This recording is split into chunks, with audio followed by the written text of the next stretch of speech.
What's going on, everybody? Thank y'all for tuning in. This is the Crawford Chronicles. I am your host, PK. And as always, Sweet B Bones Bryles is with me since Homer Chris is out on the waters with the fam. So, Bryles, what's going on, man? Not much, buddy. Just getting through this hot weekend. So all of you Astros fans here in South Texas know exactly what I'm talking about. It's been hot, humid, and we had the supposed tropical storm scare that was going to come through and ruin everything. That basically just turned into a little bit of rain. That was about it. But anyway, other than that, man, yeah, I was just telling you, or we were just talking, obviously before the podcast started. And man, my daughter had a golf tournament where I was the caddy. It was super hot. And then, of course, today get to baseball practice, and we're in a warehouse with baseball practice for 2 hours, and there's no air conditioning. So yeah, it was a hot weekend, man. I guarantee you, I lost at least 10 pounds of water weight. That's that's for sure. But other than that, hey, look what the Astros did. You guys were talking all the doom and gloom, saying that we were going to lose. And then what happened? Me, and by the way, so did Luke predict it. They went 2-1, man. So we're super excited for that. Anyway, that's all I got. PK, how was your weekend, buddy? Dude, it was busy. I was mistakenly working in my yard all weekend, front yard Saturday. I mean, other than it looking really good, it was like a terrible idea. And then I backed that up with working today in the backyard, and that equally was a terrible idea. Kind of like my prediction of taking the Chicago White Sox to win the series 2-1. So, look, the yard looks good. HOA can't bitch at me. So all in all, to win. Right. And then the Astros won the series. Now, we're going to get into it here in a minute. Like we talked about it on Thursday with Sleeper on here.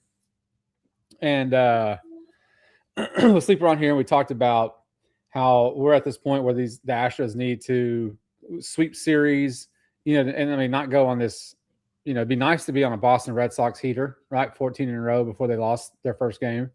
But you're in this position where you need to start winning these series via sweep. Even though you took the series today, or you took the series on Saturday, you lost today. Today was just, it was good. It was a good game until it wasn't. I'm gonna be honest with you. Like, I was again out in the yard working. So when I turned the game finally on, I got to see the Miguel Vargas 2-run home run to break the tie, and then I kind of was back and forth. Your final score was 12 to, what was it? 12-3. It was like that. Well, it's like 12 to, it doesn't matter. it is like escalated really freaking quickly, like really quickly. So, but either way, man, look, here's where you're at. You have your 2 games back in the West, right? You won the series this weekend with Chicago. You go to Anaheim. We talked about that on Thursday again, and Sleeper brought it up, how when we play in Anaheim, we never really play like good baseball. And then a couple of pitchers that we threw out that we don't want to see, or we're going to see. But we'll get into that here in a minute. But let's jump into Friday. Let's jump into Friday's opening series game. So you win the game 9-5, right? The thing here was that we were looking for Arrighetti to come out and really just have a better outing than he had been having, right? The problem is that he aggravated a nerve in his foot after the first inning, right, during warm-ups for the second inning. So then that completely throws everything off schedule, and now it's a bullpen game on game 1 of a really important series. So, but even before the injury, he wasn't overly competing. I mean, he had 2 hits, 3 runs, 2 Ks, or 2 walks in that first inning. So, I mean, it sucks for him to get hurt, but in a way, I mean, he was going to get yanked anyway. But the big problem is that you burned through your bullpen on game 1. Yeah, I mean, we did burn through the bullpen, but at the same time, I think you already hit it on the Arrighetti news. I mean, he did not look good from the very get. First inning gave up 3 runs, and kind of like we talked about, it's like his off-speed stuff was hitting too much of the middle of the plate. That's how he gave up 3 runs in the first inning. And then, everybody's thinking, okay, here we go again, and then what are we going to do with this? But he did kind of come back until they finally got him on, or he was doing the warm-ups between innings, and then called over the staff, and then Espada pulled him immediately. And, then you're right, it was a bullpen game from there. So this did not start the way that anybody thought it was going to start, that's for sure. But keep in mind, the Chicago White Sox pitching staff especially kind of fell apart in this game.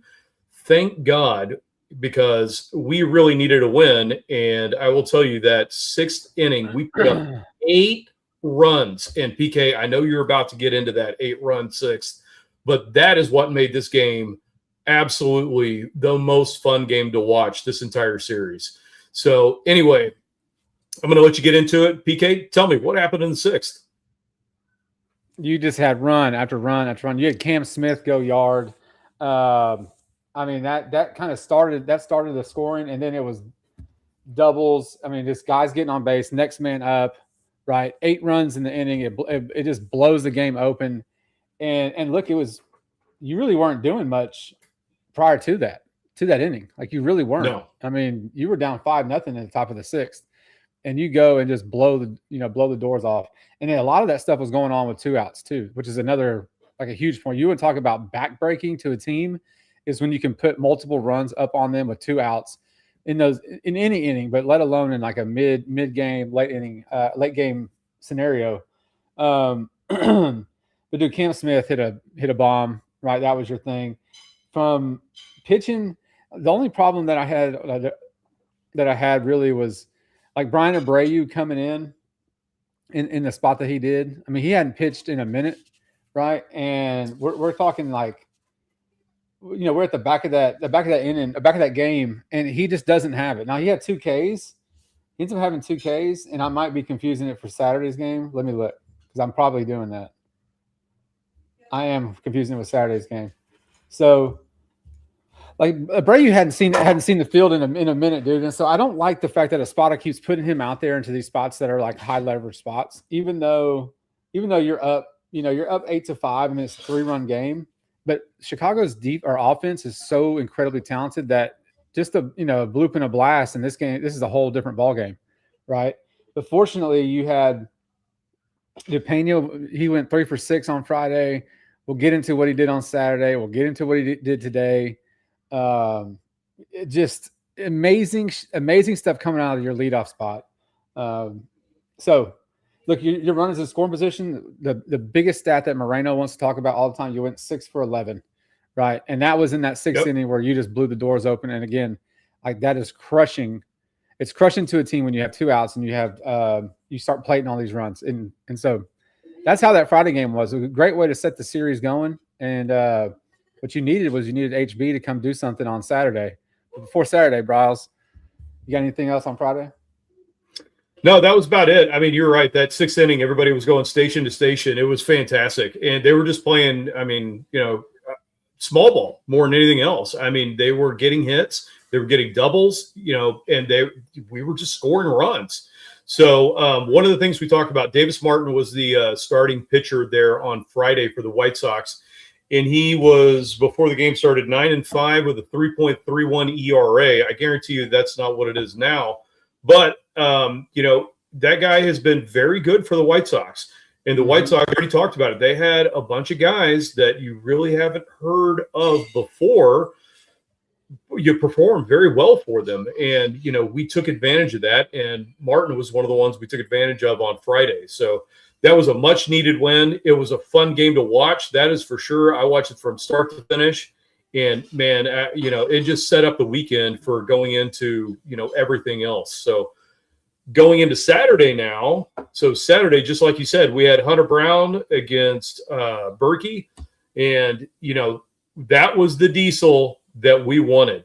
So talk to us about a little Hunter Brown. Talk to us about how his start and what you saw.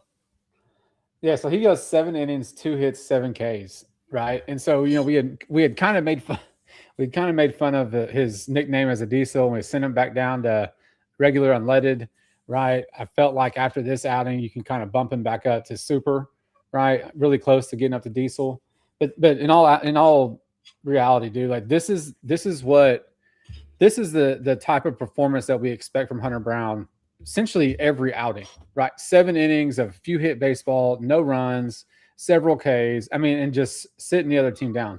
I think the funniest thing about this one was that prior to the game, Space City Home Network put the Stros poll out, right? And it says if you have game one starting tomorrow, are you starting Peter Lambert or Hunter Brown? Now, this is before the game started, right?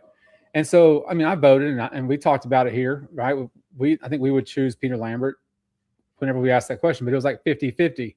So kind of the joke was like Hunter Brown was pissed. He was pissed that we were giving it away to Peter Lambert, and he comes out and just mows these guys down. But look, dude, Sean Burke, like he wasn't a punk either. He ended up with 10 Ks. Like he got tagged in the sixth inning again. Thank you, Texas A&M right fielder Braden Montgomery, for your goofball right, error, right? That's how you got your scoring. But overall, like the Hunter Brown thing, this is what he has to do. This is what we expect him to do every single time he comes out. This has been his first deep start that he's had since his injury list stint. Well, and one of the things we were talking about too, or at least I know that was one of the things I brought up, was that after that injury, it was basically like Hunter Brown started over his spring training, and getting ramped up for the season. Now, I think I originally said something like, it was going to be August before we see the Hunter Brown that we expect every time he goes out on the mound.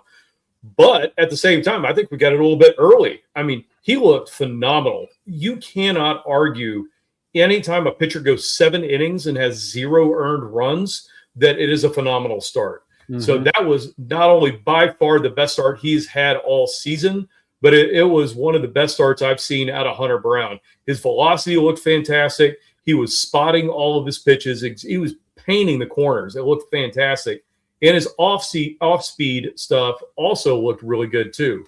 So this was mid-season form Hunter Brown that I think we got a little bit early. And if we can get some more of this moving forward, I mean, this is the stuff that you talk about when we're talking about this team going to the playoffs. You have to have pitching like this. And with him anchoring the rotation now, if he can keep this momentum going and do stuff like that, and then you have Peter Lambert as your number 2, then we've only got 3 spots we got to fill in behind that. And that's what we're looking at. Just 3. Just 3 spots. Just 3 spots in our rotation. We got the guys, don't get me wrong, but which one of them is going to show up? Because we've seen him. He's been, phenomenal at times. And we've seen him just get absolutely shelled in the first inning to the point where he can't go more than 1 or 2 innings. So he's kind of Dr. Jekyll and Mr. Hyde at this point. It's like, what are you going to do? It's like, which EMI are you going to get every single start? So he could potentially be a number 3, but you'd never know. So anyway, long story short, for the game on Saturday, Hunter Brown came out. He did what we wanted him to do. And, I mean, the Chicago White Sox only scored 1 run in this game. So it made it pretty easy for us. Yeah, the thing I really liked about that 6th inning when we scored was that Paredes on both of his RBIs, I think he had 3 RBIs, but on the 2 hits that he had, they were both opposite field, right? He wasn't looking to pull it, right? I mean, especially with the base, I think one of them, he was at bat whenever he hit it to right field, and Braden Montgomery boofed it or whatever, and it went out to the wall. The Aggie play. Yeah, the Aggie play, right? So, I mean, you want to talk? It's plate discipline, and we all know Paredes. Paredes wants to pull the ball with power, right? But for him to go up there in a spot where, you're getting mowed down by the starting pitcher, right? You don't really have any offense going. In that 6th inning, you finally get some base runners. You got a little bit of traffic, right? Instead of trying to be hero ball, just hit it where it's pitched, and look at what happened, right? You score the 3 runs that end up being, you score 4 total because Wade Jr. hits an RBI later, right? But you ended up needing that 4th run that he brought in because Sousa, my guy comes in and gives up a run late in the game, and it's like this was after I was like on X. I said, get Abreu out. I've seen enough because he couldn't find the damn strike zone. Like he just wanted. I mean, dude, wild. What was his line? 2/3 of an inning, 1 hit, 1 walk, 1 K. I'm gonna tell you what. Yeah. It felt a lot longer than 2/3 of an inning, and it felt like a lot more walks than one, right? But Hader comes in and gets a save, and thank God that Hunter Brown got his win in a dominating fashion. I mean, he looked like the HB that we have grown accustomed to. Like Ross, what you said, what we're going to need going down this stretch run, for a postseason berth. And it was a good game, dude. Really good game. I mean, Sean Burke, like he was pitching phenomenal. It was a great pitcher's duel, and it comes down to like one error, man. Then that's what happened. And thankfully the Astros could hold on. So you go into Sunday. You go into Sunday, man, you're looking for a sweep. You win the series on Saturday. Ronel Blanco is on the hill against Eric Fetty. And the Goon Squad's in, looks like. Yep. For the most part. Yeah. I mean, everyone's in. Yeah, for the most part. Tramel's in, DeZenzo's in. Dude, Altuve, man, look, I know he's our GOAT. Like, I really do, right? And we all love Altuve. But he just looks lost. He looks lost up there. I mean, just 0 for 4, 2 Ks, and that's just this game. There was a stat that I thought I saw in the last 16 games. He was like hitting 209 or 219, right? It's tough, man. He's in a definite slump. But here's the thing about today, and we haven't even talked about, and I can't believe we have, but we're about to. But Jeremy freaking Pena. That's where I was waiting. Jeremy I was waiting. Pena. 2 bombs today. What did he do yesterday? He was 3 for 4 yesterday. That was one of the things I was going to bring up. 3 for 6 the day before. All he's doing right now is making either Jim Crane say, "Oh shit, I'm either gonna, I have to pay him," or he's telling Jim Crane, "You better extend me," or his value is just going straight through the freaking roof for a potential trade, which we'll get into that in a minute. But dude, Pena is, ever since he's come off the injury list, has been completely mashing. Yeah, no, this is World Series MVP looking Jeremy Pena right now. I mean, and you called it. I mean, 3 for 6 on Friday, 3 for 4 yesterday, 2 for 4 today with 2 bombs. I mean, where did this come from? I mean, I expected him to come back and be Jeremy Pena, but my goodness, this dude is on fire right now. So, that is the positive of this game, and the positive of the entire series, I think, is Jeremy Pena. He's got to be the MVP of the series by far. We're used to Jordan doing stuff like this, and that's what we're talking about. Like, okay, well, how many RBIs and home runs did Jordan hit? Well, you know what? It wasn't really his series. It was Pena's series by far. So anyway, just for this game on Sunday, Ronel Blanco did not have it. It is very tough to come back from Tommy John and any kind of surgery that's going to have major work on your pitching arm. And I will tell you, he did not look good. And this is the second start in a row where he did not look good. So this is where I've got a question. Is it the medical team for the Astros that are saying these guys are ready? Is it the training team for the Astros that are saying these guys are ready and they're not? I mean, where are we falling apart, or where are we failing these guys when they're going through their entire training process, their rehab starts, everything, and then all of a sudden you put them in a major league situation and it just doesn't work out? And he's not the first one that we've had issues with like this. So anyway, long story short, I don't know what the answer is to any of those, but I can tell you Ronel Blanco right now is not ready to be in this rotation at all.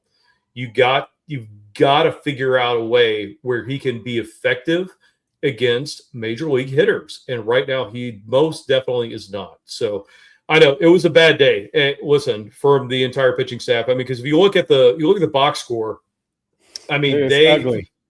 Yeah, two up in the first, 1 in the third, 2 in the 6th, 4 in the 7th, 3 in the 8th. I mean, it was the whole pitching staff let us down today. But just from the eye test or whatever, like I said, Blanco's not ready to be back. Look, the usual suspects in this game have been the guys that have given up runs here lately. Now, Miguel Uola, like he's been up and down, right? But he's 1 inning, 2 hits, 3 runs. But Brian King went 2/3 of an inning and he gave up 2 runs. Brian King, who was so consistent for us this year, last year, it was nails, man. Here in the last several weeks has been not the Brian Keane that we're used to seeing. I mean, he's just meatballs and just giving up runs. And look, he does the same thing in MLB The Show 26 on my team. I'm just letting you know it's the same thing as the video. And then De Los Santos, he's either really freaking good or he's doing this, giving up runs. So all four guys that pitched today gave up runs. It was ugly. Like I said, it was tied 3-3 into the sixth, I think it was. And that's when the Vargas home run happened.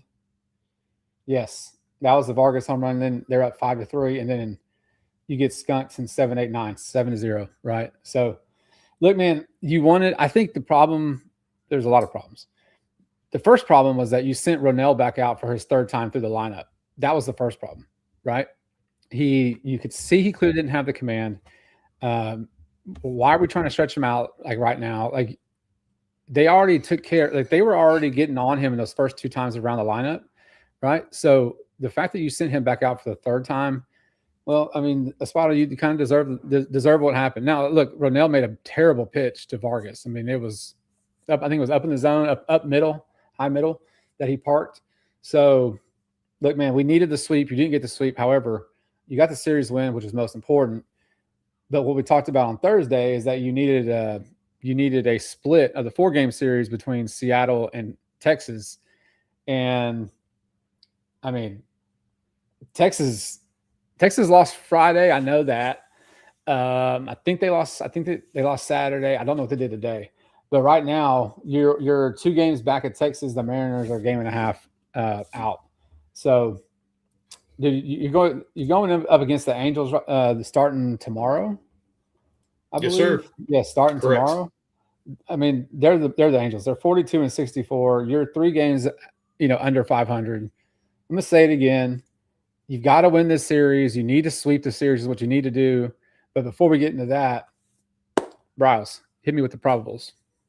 You got it, buddy. All right. So as you already alluded to, we are going into Anaheim to play the Anaheim Angels of Los Angeles in California. And it's crazy. So Monday, I-45 Imai 6-4 with a 5.59 ERA against Urena. He's 6-7 with a 2.78. That's going to be your game of the series. Make sure to watch that. We've got our boy that we talk about all the time on the podcast, Peter Lambert, 8-5 with a 3.03 against Reed Detmers, 3-7 with a 4.05. Uncharacteristic for him. And then Wednesday, everybody's favorite pitcher for the Astros, TBD, versus Grayson Rodriguez, who, if you don't know who Grayson Rodriguez is, it's okay because he's 3-3 with an 8.65 ERA. So, with that said, I know we've got a TBD in there. We've got Monday, a pitching lineup where who knows, as I alluded to earlier, what you're going to get out of MI, and then our boy Peter Lambert on Tuesday. PK, what are you thinking? Dude, again, the same thing I told you and Sleeper on Thursday is that you should go in there and you should handle the freaking Angels. But the last time we faced Reed Detmers, I think he took care of business.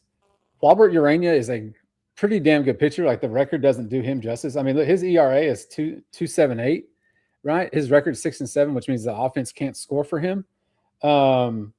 Reed Detmers was on a heater earlier in the season. I mean, he had won his like 4 or 5, maybe 6 starts in a row.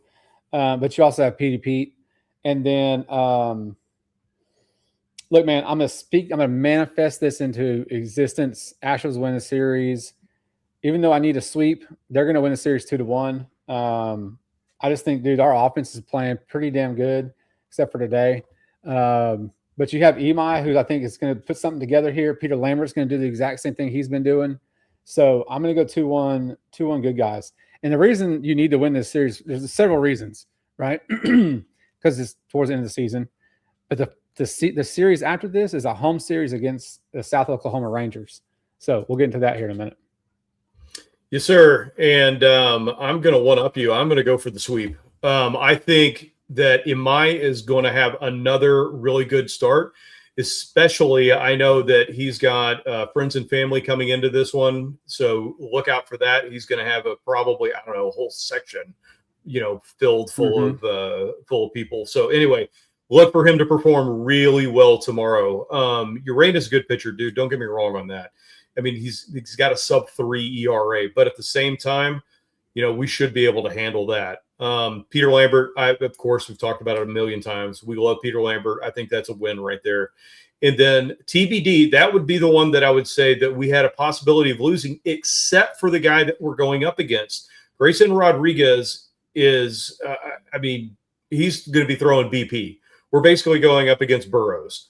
So trust me, this is going to be a really good series. I think we're going to score a lot of runs on Wednesday, even with the Goon Squad in, because that is a getaway game. And keep in mind, we have Thursday off. So I guarantee you that Espada is going to be resting guys on Wednesday. But, even with not knowing who the starting pitching is going to be, I think that we're definitely going to be able to score some runs on that one. And we're going to be able to take this. We're going to go back into Houston, land that plane on Thursday, and we are going to be sitting with a 500 record.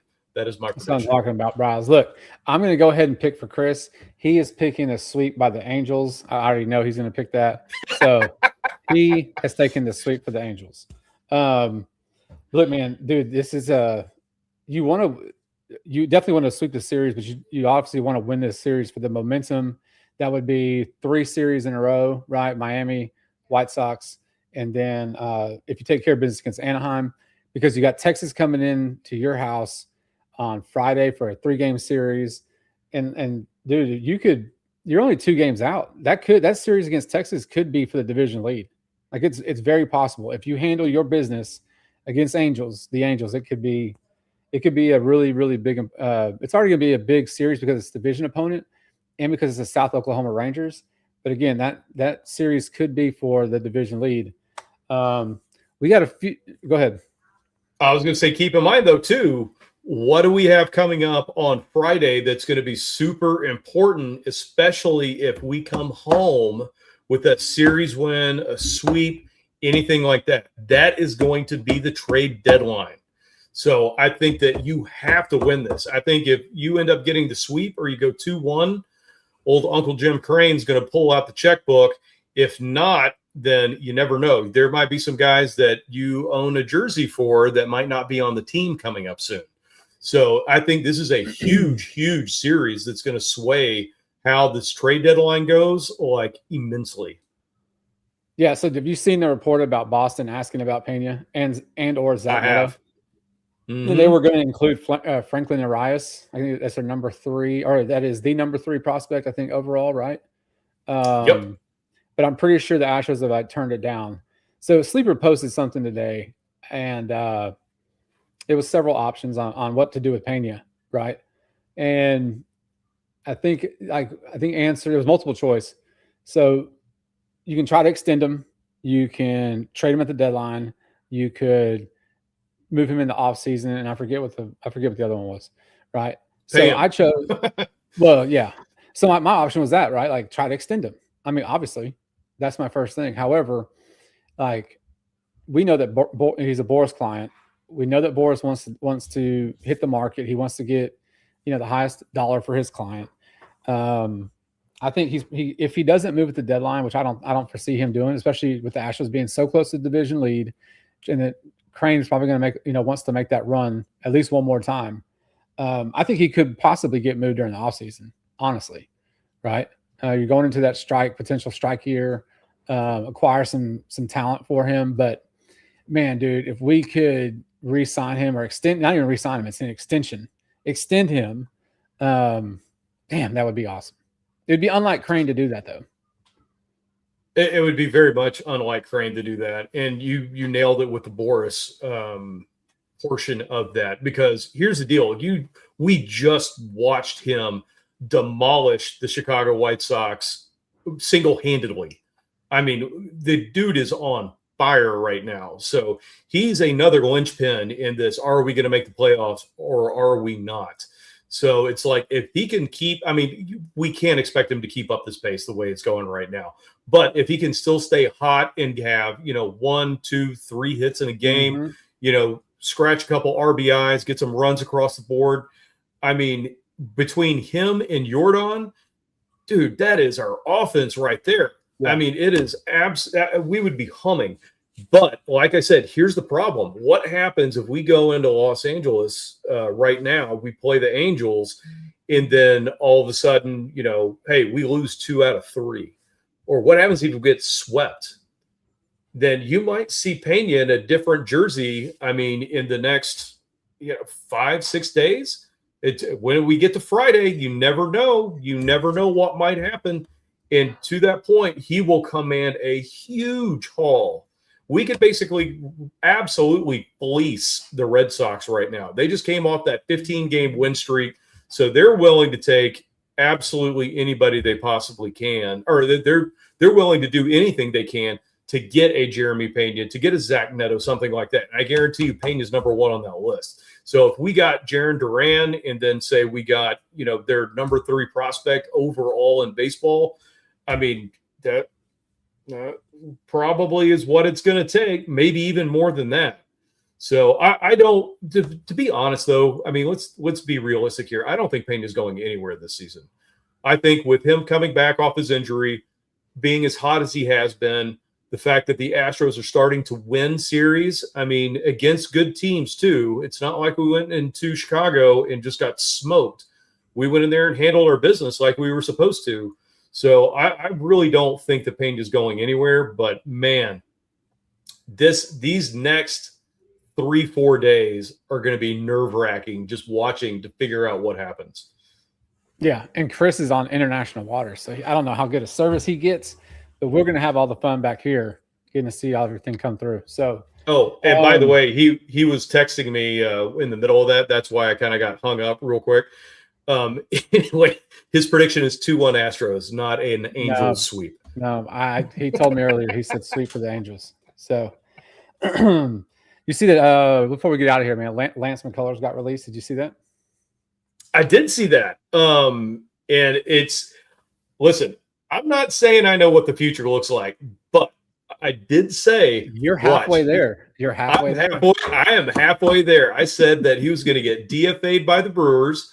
He was going to go all the way clear waivers. Nobody was going to make a waiver claim, and that we were going to re-sign him for the league minimum. So I'm halfway there.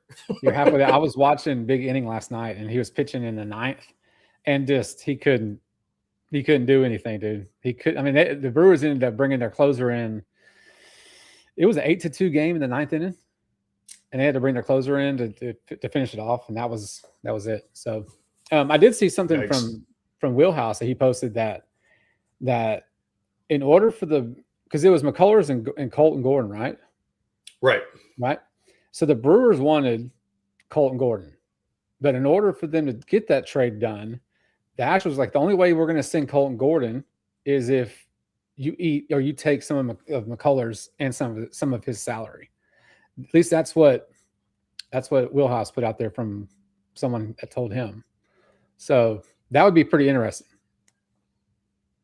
Yeah, I mean, don't get me wrong. I mean, we'll definitely take him back. I don't know where he fits in because he doesn't fit into the rotation, just kind of like we talked about with Ronel Blanco. But, I mean, I think he's definitely serviceable in the bullpen, and we'll see what we can do. I mean, give the guy an inning. Let's see what happens. I know the Brewers tried that, but, I mean, that's a brand-new team. That's a brand-new organization. I don't think that was a really good fit for him. But, we know him. He knows, the entire coaching staff and everything like that. So, yeah, bring him back to Houston on the cheapest deal we possibly can and let him go out there and throw curveballs for 1 inning, man. Look, man, you're halfway there, dude. Like, you're halfway there.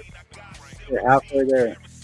Oh, man, I want to thank everybody for tuning in. It was an awesome episode coming off a series win. Let's keep the momentum going for the Anaheim series. Man, hope you guys have a great rest of your evening. Have a great start to your week. As always, this is the Crawford Chronicles. I am PK. CB Bones Biles. You guys have a good rest of your evening. Hook 'em. Dude, I watched the replay today of the Vanderbilt at Texas game, getting like primed and ready for like football. I still can't stand Diego Pavia, by the way. Oh no, he's the worst, man, by far. He already got dropped, by the way, by the Ravens.